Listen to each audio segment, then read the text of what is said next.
तो बुनियादी वजह क्या की थी कि हमारा मुर्दा बग़ैर प्रोटोकॉल के, बग़ैर रस्म व रिवाज के दफन कैसे कर दिया जाए।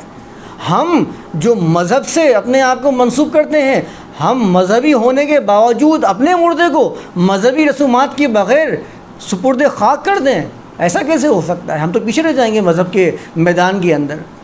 ये बुनियादी वजूहात है जो बयान कर रहा हूँ। हम मजहबी हैं और हमारे यहाँ मंज वक्ता रसूमात अदा न की जाएँ। हम मजहबी हैं, हमारे घर के अंदर भगवान को, खुदा को मनाने की एक जगह मुकर्रर न की जाए।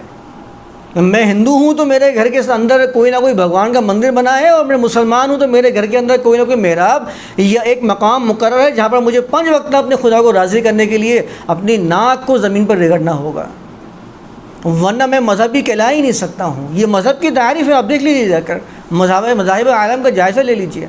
मज़हब की तारीफ़ कहीं लिखी हुई नहीं मिलेगी आपको इस तरीके से, आप मुशाहिदे से हासिल करेंगे मज़हब की तारीफ़ को।